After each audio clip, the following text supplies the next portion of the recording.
ఈ వీడియోలో మనం భగవద్గీత అధ్యాయము 1 శ్లోకము 25ను పరిశీలిద్దాం.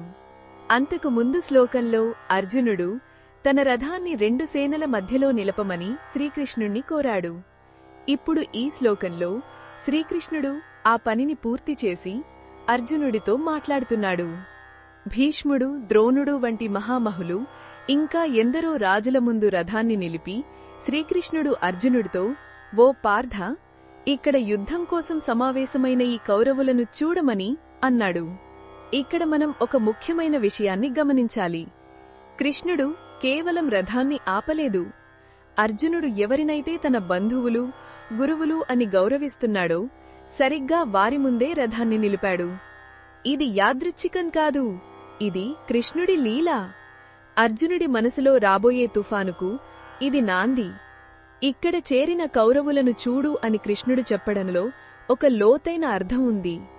కేవలం వారిని చూడమని కాదు, వారితో నీకున్న బంధాన్ని, ఇప్పుడు నువ్వు చేయబోతున్న యుద్ధం యొక్క తీవ్రతను గ్రహించమని పరోక్షంగా చెబుతున్నాడు.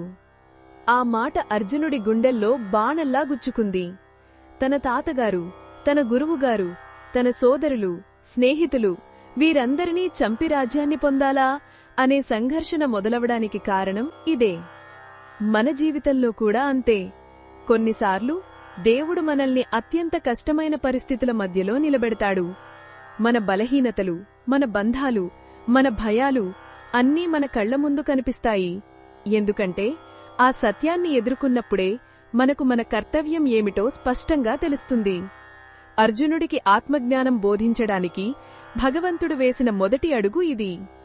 ఈ శ్లోకం మనకు ఒక గొప్ప పాఠాన్ని నేర్పుతుంది. మన జీవితంలో ఎదురయ్యే కష్టాలను చూసి పారిపోకూడదు. వాటిని ధైర్యంగా ఎదుర్కోవాలి. ఆ కష్టాల మధ్యలోనే మనకు సరైన దారి కనిపిస్తుంది. మన అంతరాత్మ అనే కృష్ణుడు మనకు ఎప్పుడూ మార్గాన్ని చూపిస్తూనే ఉంటాడు. మనం చెయ్యాల్సిందల్లా ఆయన మాటను శ్రద్ధగా వినడమే.